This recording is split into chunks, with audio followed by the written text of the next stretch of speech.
Hello friends, welcome to our channel Creating Essence. I am Megan. Thank you so much for stopping by today. It is the beginning of May.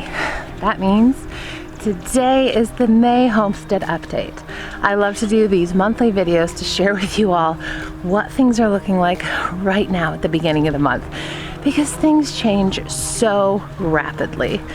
It's really fun to show you all, to answer questions and to talk about how things are progressing and what we're doing, but it's also really fun for our whole family to look back on over the year and see where we started from. As always, our first stop is the chickens. The girls are doing great. Hey girls! We've had a lot of rain the last couple of days, so they're a little muddy in their beaks and feathers, but we're moving them 3 times a day to make up for it so they don't get too muddy in their chicken tractor in there. And they are giving us about a dozen eggs a day. Usually I cover the apiary next. There's been so much bee stuff lately. You all know. The brief synopsis: salt and pepper hive swarmed. I captured the swarm and put them in the empty hive we had. Now we have 2 hives again. Like I said, we have had tons of rain lately, so I actually won't be walking into the earth garden because the rain just stopped about an hour ago and I don't want to pack down the mud. I did manage to get about 1/4 of our garden direct sown over here. These are different hardy greens like chard, kale, spinach, different lettuces. We also have some sunflowers along this outside edge. So far, nothing has sprouted, but we'll see how that progresses. I started all the seedlings we'll need from seed in the end of February, beginning of March. I was a little late on that, but as luck would have it, so is planting season this year, so it worked out just fine. The seedlings are doing great. They'll be ready to go in the ground as soon as the ground is ready to have them. The peach tree is absolutely loaded with fruit. It's weighing down so many of the branches. There is fruit everywhere. We're really hoping to get a great harvest this year. This rogue poppy that reseeded itself from 3 years ago is growing up and getting some buds. I planted some cilantro in there. No sight of sprouts yet, but we'll see.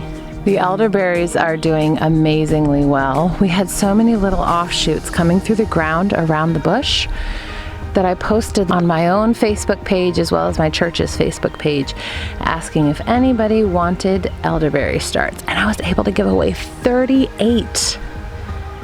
The elderberries are starting to get some little buds. The apples are doing better this year than they ever have. This tree never got blossoms, but it has so many leaves and so much new growth that are looking so much healthier than they ever have. The garlic chives that we have down in the forest here are growing really well, and we're using them for food. And another elderberry bush that is doing wonderfully. It's getting huge and it's only 4 years old, and we're getting tons of little fruit buds. This apple tree did get blossoms, and it is growing little fruits all over. I am so excited. Hopefully for the first time this year, we can actually get apples. These cosmos from last year reseeded themselves, and we're getting some beautiful blossoms out here already.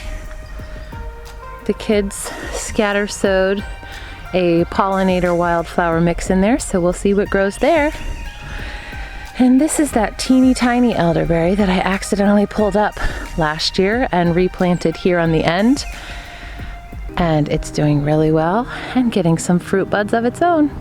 I'm really hoping that the weather cooperates and we're able to get the seedlings and the rest of the direct sown things in this weekend. It's supposed to be really nice Saturday and Sunday, so maybe by Monday. The mulberry tree has lots of fruit coming on too. The blueberries are all doing well.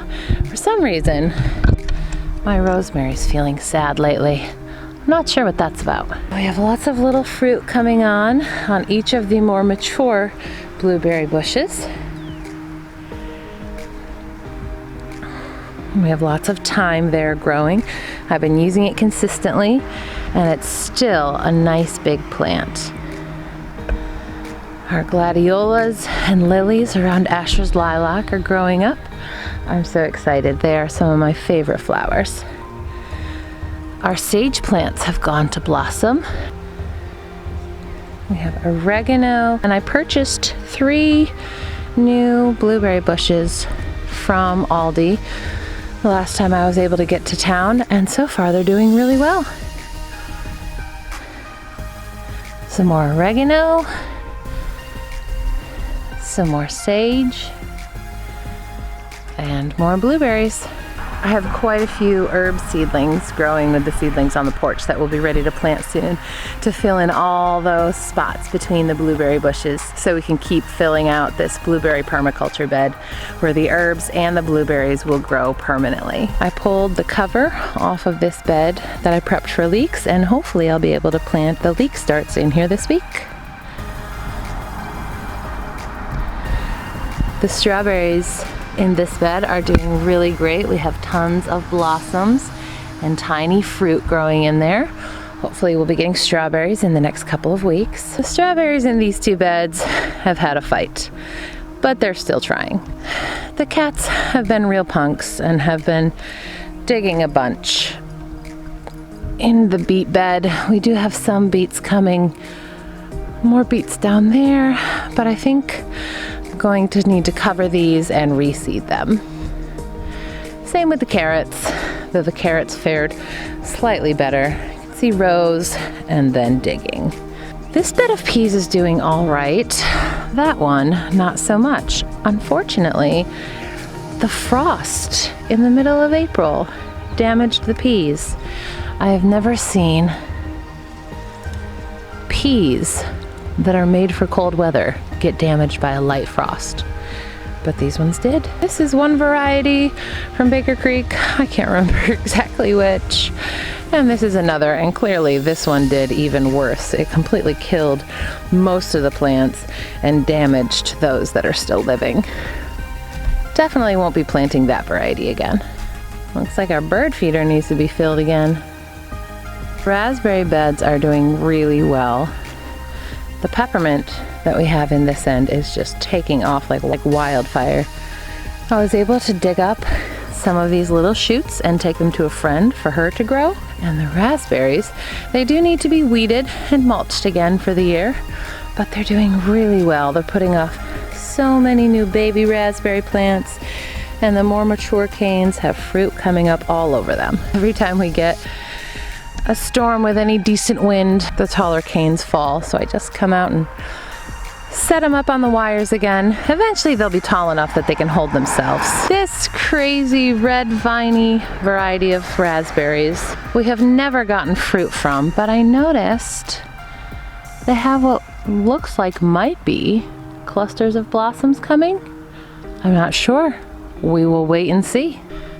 Bee Island is also doing great. We have a wild bergamot there and lavender that came back from last year, and then our gladiolas and lilies at the end of the bed. And when we get to planting, we'll be filling in the middle with all sorts of pollinator favorite flowers and medicinal herbs. And that is how things are growing so far this spring. I hope you all are getting a great start to your month of May. I know the spring's been a little rough for most of us. I hope things in your area are winding down and feeling a bit calmer and safer, and that you're able to garden without worry.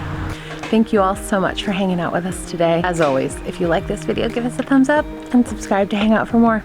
We'll see you again soon.